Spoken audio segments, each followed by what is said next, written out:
So when we talk about limits, we can look at graphs to find out what the limit's going to be.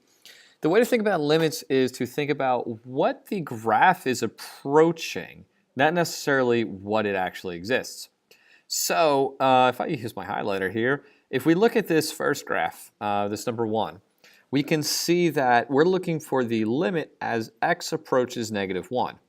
So that is x is -1. So as we get closer and closer to, really this area here, where is the graph going?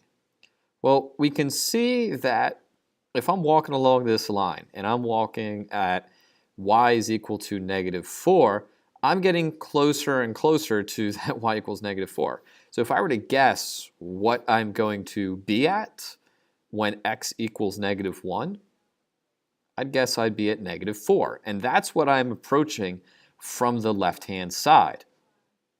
Now, if I'm walking along this line up here and I'm saying, I'm coming from the right-hand side, what am I going to be at when x equals -2? Sorry, -1. All over the place. Where am I going to be at when x equals -1?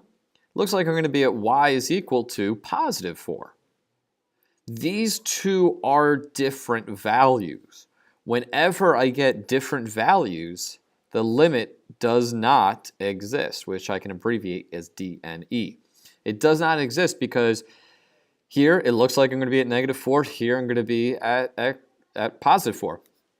Those are two completely different values. So that must mean there is no limit. The limit does not exist.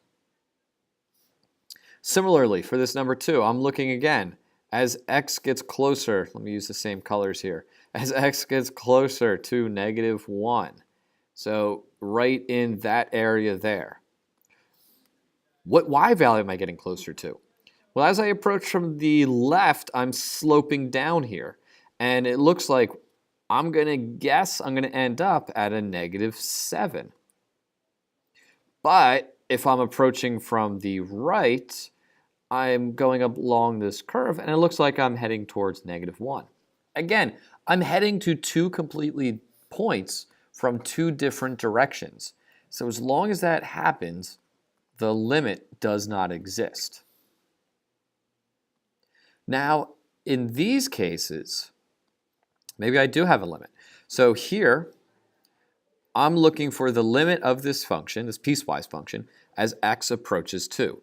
So as I get closer to this territory here, what y value am I approaching? Well, as I approach from the left, you can see I'm getting closer and closer to what looks to be -2. As I approach from the right, I'm going up towards this same value. It looks like I'm actually going to hit -2. Because this is the same value, that actually is the limit. So what is the limit? The limit as x approaches 2 of this function f of x is equal to -2. Because it looks like that's where it's going to be. Now you might see that there's a hole here, which means that the graph does not exist. At x equals 2, the graph actually exists at -5. Despite that, we don't really care because we're not looking for where does the graph exist? Where does the point actually occur? We're looking for where does it look like the point is going to occur? And that is here at the value -2. Similarly, for number 2 over here, we're looking for the limit as x approaches -2. So I can highlight that. This whole line is where x equals -2.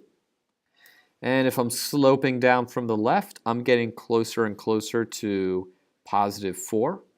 And if I'm sloping up and up from the right, again, I'm approaching that +4.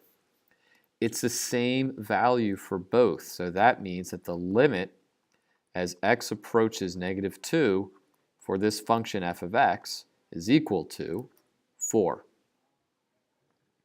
Here we can see there's a hole. That means that the function does not exist at that point.